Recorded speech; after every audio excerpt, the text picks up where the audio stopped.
Varahi silks వారి grand festive celebrations పొందండి 10,000 రూపాయలు ఆపై కొనుగోలుపై బంగారు నాణెం ఉచితంగా.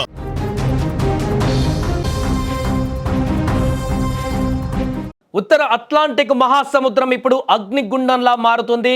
మొన్నటికి మొన్న ఉక్రెయిన్ యుద్ధం, నిన్నటి గాజా గొడవలు మరవక ముందే ఇప్పుడు అగ్రరాజ్యం అమెరికా రష్యాకు చెందిన ఒక ఆయిల్ ట్యాంకర్ను నడి సముద్రంలో అడ్డగించి సీజ్ చేసింది.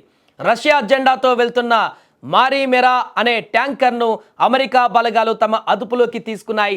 దీనికి కౌంటర్గా రష్యా వెంటనే తన భద్రతా బలగాలను ఒక జలంతర్గామిని అక్కడికి పంపడంతో పరిస్థితి యుద్ధ వాతావరణాన్ని తలపిస్తుంది. అసలు అమెరికా ఆ నౌకను ఎందుకు సీజ్ చేసింది? దీని వెనుక ఉన్న అసలు కారణం ఏంటి? దీనివల్ల ఎవరికి లాభం, ఎవరికి నష్టం? ఈ ఘటనతో రష్యా అమెరికా మధ్య యుద్ధం మొదలవుతుందా?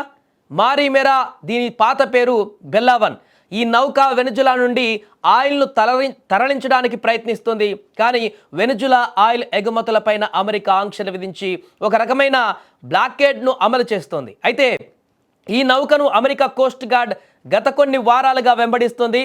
కరేబియన్ సముద్రంలో ఉన్నప్పుడే దీన్ని ఆపడానికి అమెరికా ప్రయత్నించింది. అప్పుడు ఈ నౌక తప్పించుకొని అట్లాంటిక్ మహాసముద్రం వైపు దూసుకువచ్చింది.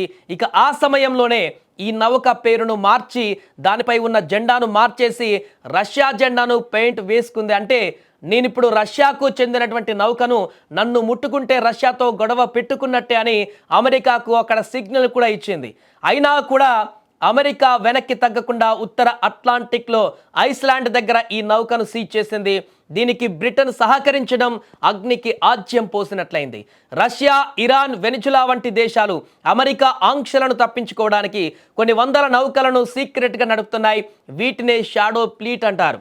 ఇక ఈ మారీమెరా నౌక కూడా ఆంక్షలున్నటువంటి వెనిజులా ఆయిల్ను దొంగచాటుగా తరలిస్తుందని అమెరికా ఆరోపణ.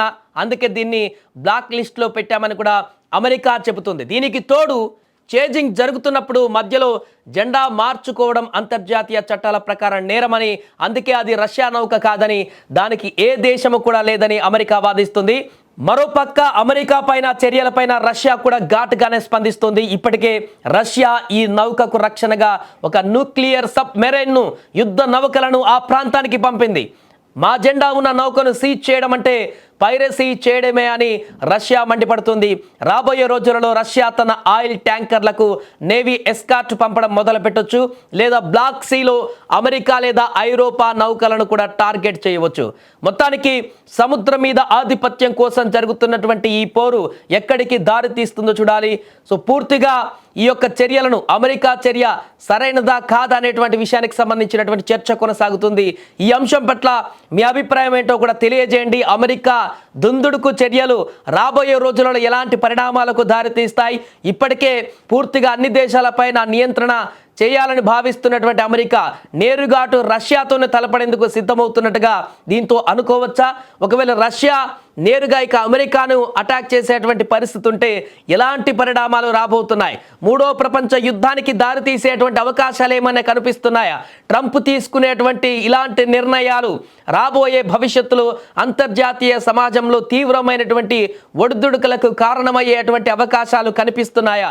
పూర్తిగా మీరేమనుకుంటున్నారో కూడా కామెంట్ రూపంలో తెలియజేయండి. ఏదేమైనా కూడా ప్రశాంతమైనటువంటి వాతావరణాన్ని పూర్తిగా అమెరికా చర్యలతో ఒక్కొక్కటిగా ఒకరోజు ఒక్కొక్క దేశం పైన ఈ యొక్క రకమైనటువంటి పరిస్థితులు తీవ్ర ఆందోళనకు గురి చేస్తున్నాయి.